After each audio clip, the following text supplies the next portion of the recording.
Հունվարի 1-ից Հայաստանի և Թուրքիայի միջև սահմանը բաց կլինի դիվանագիտական անձնագիր ունեցողների, ինչպես նաև երրորդ երկրների քաղաքացիների համար, բայց Թուրքիան պատրաստ չէ բեռների համար բացել սահմանը, գրել է Հրապարակ թերթը, հղում անելով կառավարության իր աղբյուրներին։ Հայաստանի արտգործնախարարությունը այս տեղեկությունը դեռ չի մեկնաբանել։ Ըստ պարբերականի, որոշ ժամանակ առաջ Թուրքիայի ներկայացուցիչ Սերդար Քլչը ԱՄՆ-ի ճնշումների ներքո Նիկոլ Փաշինյանին է փոխանցել իրենց նոր առաջարկների փաթեթը։ Մասնավորապես Թուրքիայից Հայաստան եկող բեռների փաստաթղթերում որպես վերջնակետ պետք է նշվի Հայաստանը Վրաստանի փոխարեն, ինչպես նաև պահանջել են, որ Հայաստանը շտապ կարգով երկաթուղու շինարարություն սկսի Երասխից մինչև ադրբեջանական սահման եւ Ախուրիկից մինչև թուրքական սահման, բայց քանի որ Հայաստանի բյուջեում նման ֆինանսական միջոցներ չկան, Փաշինյանին առաջարկվել է այդ գործը դնել ռուսական կողմի վրա, օգտվելով Հարավկովկասյան երկաթուղու կոնցեսիայի պայմանագրից, որը գործում է մինչև 2038 թվականը։ Ըստ հրապարակի օրեր առաջ Փաշինյանի Ռուսաստան մեկնելու հիմնական պատճառը դա է եղել։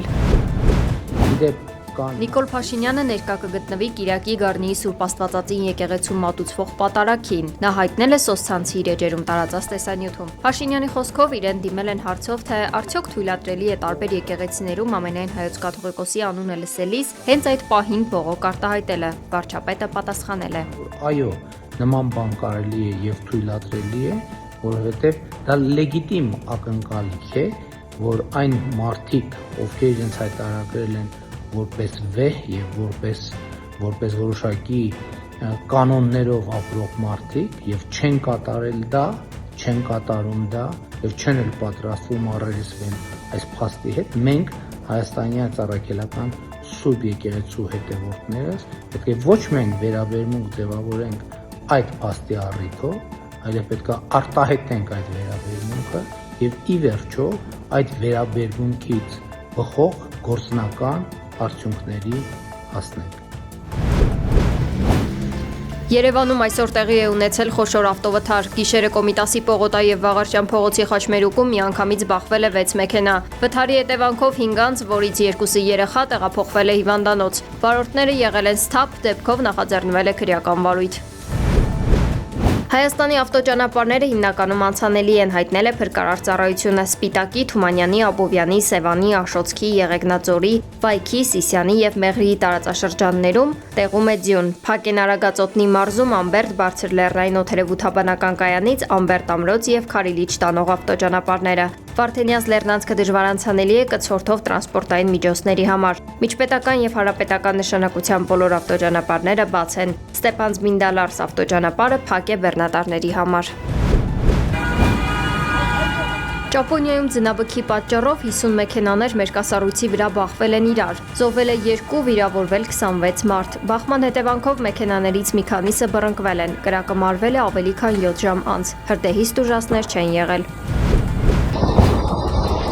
Թայլանդը եւ Կամբոջան շաբաթներ տևած մարտերից հետո ի վերջո եկել են համաձայնության։ Կողմերը պայմանավորվել են զորքերին թողնել իրենց հաստատված դիրքերում, դադարեցնել բոլոր ռազմական գործողություններն ու սադրանքները եւ սահմանել մոնիթորինգ։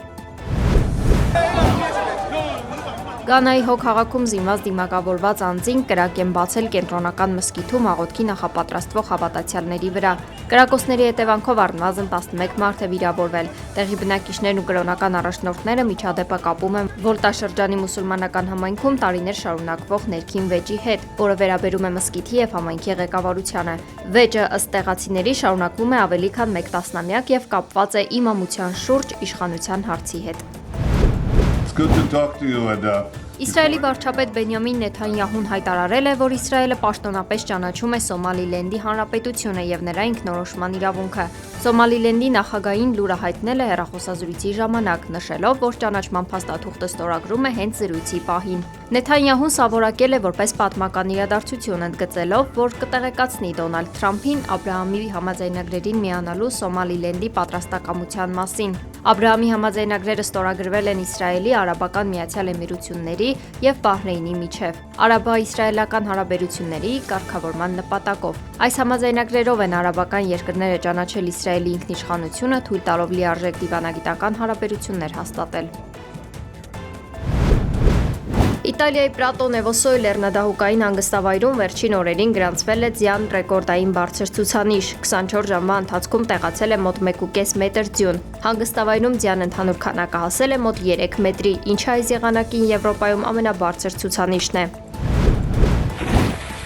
Յակուտսկում Լենագետի վրայով անցնելիս մարդկանց տեղափոխող միկրոավտոբուսն ընկել է սառույցի մեջ։ Մահացել է 3 մարդ, այդ թվում 1 երեխա, 5 վիրավոր հոսպիտալացվել է։ Ջերմաստիճանը հասել է մոտ -45 աստիճանի։